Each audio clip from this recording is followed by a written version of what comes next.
So today we're in the garage and we are needing to replace the torsion spring above the garage door as it had recently snapped due to the normal wear and tear over the years.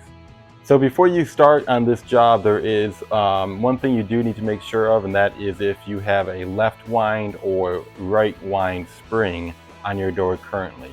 Some of these larger double bay garage doors will have two springs, a left hand and right hand on either side. My garage door only has the one spring and it's a left hand wind. So one thing to make sure while you're purchasing your spring for replacement is that you do get the right direction of spring wind when you do make your purchase.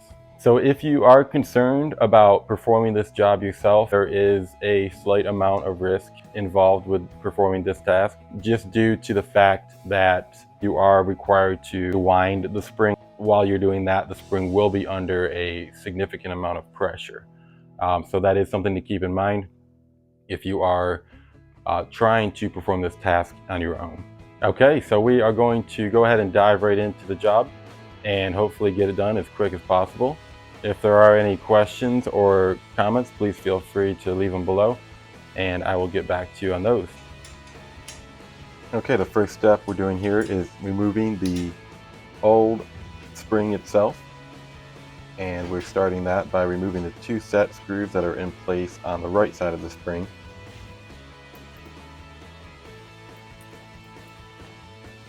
Remove the two bolts that are holding the spring to the bracket in the center of the door.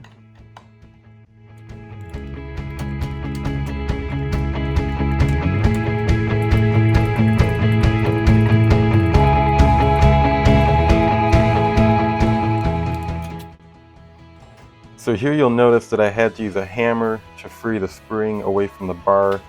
This was due just because the set screws were in so tight that it created friction between the spring and the bar. The next step I'm doing here is to remove the two set screws that are holding the drum in place on the right side of the garage door.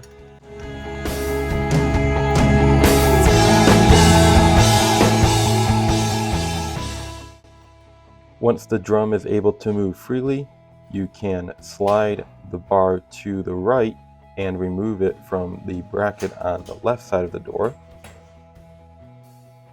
Removing the torsion bar in this method is a bit more tedious, but it does save a little bit of time as you do not have to remove the drum on the left side of the door. Once the torsion bar is free of the bracket, you can go ahead and then slide off the old broken spring, prepare the new spring, and install.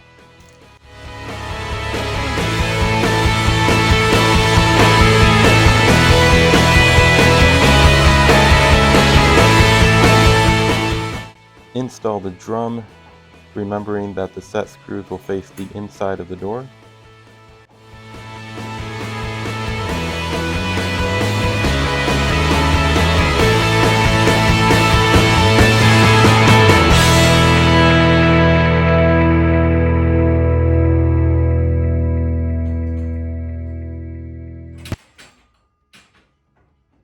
Once you have the torsion bar reinstalled in the brackets on both left and right sides of the door, reinstall the drum, making sure that the drum placement is the same on the right side as it is on the left side.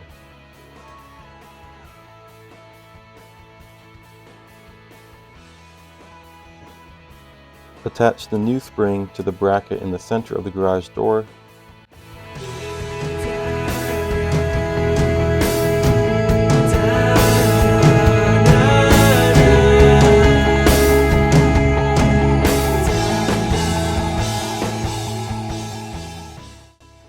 Make sure the bar placement is centered before tightening down the bolts onto the bracket.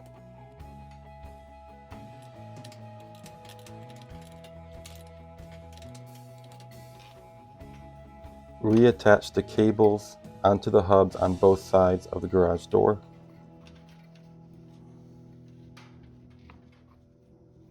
Here I'm setting a clamp on the cable so that it does not move as I move over to the left side of the garage door. Secure a pair of vice grips to the bar and against the header of the garage door so the bar does not move.